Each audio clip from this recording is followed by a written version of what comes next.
Medical करवा के और ऑनरेबल कोर्ट से पीआर लेंगे।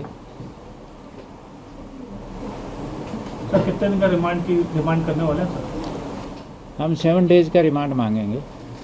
इसके अलावा सर अभी क्या पूछताछ में कुछ उसने बताया कि कहाँ था इतने दिनों तक, क्योंकि देर रात खुद को लाया गया, क्या पूछताछ में उसने बताया कि वो शहर में था, भोपाल में ही था या भोपाल के कहीं बाहर था? नहीं, काफ़ी लेट नाइट उसको लेके आए हैं और अभी तो कुछ प्रोसीजर में भी टाइम लगता है, तो अभी तो और पूछताछ करेंगे, उसके बाद ही कुछ कह सकते हैं। सर 30,000 का उस पर इनाम था और 10 दिनों तक वो फरार रहा, तो इस दौरान जिन लोगों ने उसको शरण दी उनकी क्या कोई पहचान होगी या फिर उनके खिलाफ भी कोई कानूनी कार्रवाई होगी? नहीं, बिल्कुल, वो जब डिटेल में उनसे पूछताछ होगी तो उसके बाद अगर कुछ इस तरह की चीज़ आती है कि उसको किसी ने शरण दी है तो उनके विरुद्ध भी कार्रवाई होगी। 30,000 का जो इनाम है आपका, ये किस मतलब इसके लिए आदमी आपका स्पेसिफाई हो गया जिसने सूचना दी या नहीं? ये तो क्या है, वहाँ जबलपुर में कोर्ट में पहुंचा था सरेंडर करने, कोर्ट ने सरेंडर करने से मना कर दिया। इसी बीच अपनी टीम भी उधर थी, तो फिर अपनी टीम ने इसको जबलपुर टीम की मदद से कस्टडी में लिया। तो अभी तो वो देखा जाएगा कि बेसिकली ये कोर्ट में सरेंडर करने आया था, तो अभी किसी और व्यक्ति का तो ऐसा रोल नहीं है। आपको अंदेशा था कि कोर्ट में सरेंडर करने पहुंचेगा और आपकी प्लानिंग थी उसको इस तरह से अरेस्ट करने? नहीं, देखो, हम तो लगे हुए थे कि हमें तो कहीं भी मिल जाए, तो हमें तो आइडिया नहीं था कि ये कोर्ट में जाएगा। हाँ, ये ज़रूर है कि अगर एंटीसिपेटरी बेल कैंसिल होती है तो मे भी एक ऑप्शन रहता है, लेकिन हम सभी पहलुओं पे काम कर रहे थे।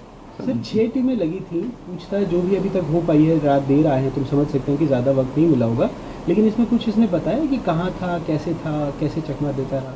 नहीं, अभी उतना नहीं। देखो, इस तरह की पूछताछ में टाइम लगता है, हम इसे पूछेंगे और ये सारी बात जो है ना थोड़े कुछ ही टाइम में सब सही बता देगा। सारी चीज़ें वेरीफाई करनी पड़ती हैं। रात को 3 बजे तो काफ़ी लेट नाइट तो आया है, फिर प्रोसीजर होता है, मेडिकल करवाना पड़ता है, कई तरह की चीज़ें होती हैं। सर एम्स दिल्ली का कहना है कि अभी तक उनके पास कोई पत्र नहीं पहुंचा है, जिस वजह से वहाँ से टीम यहाँ रवाना नहीं की गई है PM2 के लिए।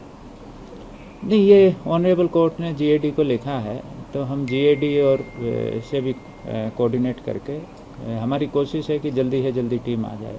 पत्र यहाँ से जा चुका है क्या? नहीं, GAD ने भी संबंधित को उधर, GAD भी अपना काम कर रही है और हम भी GAD के टच में हैं। सर एग्जैक्टली हम ये समझना चाह रहे हैं कि पोस्टमार्टम भोपाल एम्स में ही होगा या बॉडी को दिल्ली एम्स लेकर जाएगा? नहीं, एम्स भोपाल में होगा, मतलब वहाँ की एम्स दिल्ली की जो एक्सपर्ट टीम है वो भोपाल आएगी।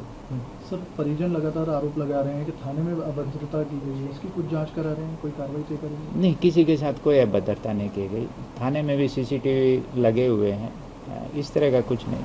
सर ये हाइट को लेके क्या है सर? ट्विशा की हाइट को लेके परिजनों का कहना है कि उसकी जो एक्चुअल हाइट प्रोफाइल में थी वो प्लस और उसके अलावा आपने जो पोस्टमार्टम में हाइट आई उसमें फ़र्क है। नहीं, देखो, ये इस तरह की चीज़ें इसका जो आप विषय बता रहे हैं, हाइट का जो है ना, वो ये कोई सिग्निफिकेंट चीज़ नहीं है। सर गिरिबाला सिंह को लगातार नोटिस जारी हो रहे हैं, लेकिन वो कोऑपरेट नहीं कर रही, आज भी नोटिस भेजा गया। नहीं, वो हमने इसलिए एंटीसिपेटरी बेल कैंसिलेशन का लगाया था, बाकी हमारी कोशिश है उनसे भी जल्दी से जल्दी पूछताछ करने की। गिरिबाला सिंह का कहना है कि मुझे कोई नोटिस नहीं मिला है। अब तक कितने? नहीं, हमने नोटिस दिए हैं उनको। कितने सर? नहीं, हमने 3 नोटिस दिए हैं उनको।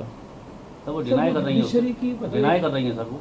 नहीं, अब वो डिनाई कर रहे हैं वो अलग बात है, लेकिन हमने नोटिस दिए हैं। Sir she is holding judicial post, farmer जज, और आप भी एक जिम्मेदार अधिकारी हैं, कमिश्नर पुलिस भोपाल है। आप कह रहे हैं 3 नोटिस दिए हैं, वो कह रहे हैं कि हमें अभी तक एक भी नोटिस नहीं मिला और कल पहली बार शायद उन्होंने स्वीकार किया कि ये पहला नोटिस आया है। तो ये इस एनोमली को क्या कर गया? नहीं, एनोमली नहीं है, हमने 3 नोटिस दिए हैं। वो एक्यूज्ड है एक इनियस ऑफेंस में, हमने 3 नोटिस दिए हैं और हमारी कोशिश है जल्दी से जल्दी पूछताछ करने की। तो सर फिर एक सवाल वही पैदा होता है कि इनियस क्राइम में आप खुद बता रहे हैं, तो इसमें नोटिस के आज भी नहीं आ रही है, तो आपकी टीम जाके क्यों नहीं पूछताछ कर रही? सिर्फ रिटायर्ड एजेंट सिर्फ इसलिए कि आम आदमी के साथ तो ऐसा नहीं होता है। एक प्रोसीजर फॉलो करना पड़ता है, क्योंकि वो और एंटीसिपेटरी बेल कैंसिलेशन के लिए इसीलिए हमने कोर्ट में लगाया है। सर एक कहीं ना कहीं भोपाल पुलिस को ऐसा लगता है कि परिवार ने आरोप लगाया कि भोपाल पुलिस ने सारा काम अच्छे से नहीं किया, ये परिवार का आरोप है कि उसमें पोस्टमार्टम की रिपोर्ट से लेके लिगेचर स्टफ से लेके, उसके बाद उन्होंने कहा दूसरी इंक्वायरी मांगी कि कोई इंडिपेंडेंट इंक्वायरी, फाइनली उसमें सीबीआई इंक्वायरी राज्य सरकार ने की। कहीं आपको ऐसा लगता है कि हाँ कुछ लैप्सेस थी? नहीं, कोई लैप्सेस नहीं थे।